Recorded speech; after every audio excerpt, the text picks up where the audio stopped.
See you in the garden.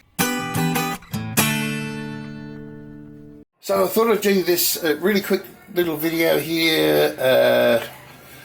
These cabbages, they're not real big and they work really well in NFT hydroponics. But look, this happened a bit last year too. So you know what's eating these, don't you? Not slugs. Mice.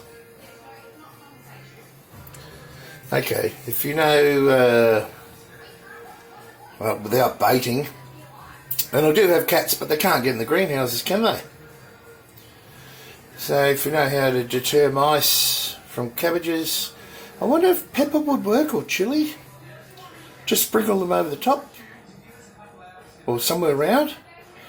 Okay, that's it. Very quick, very short.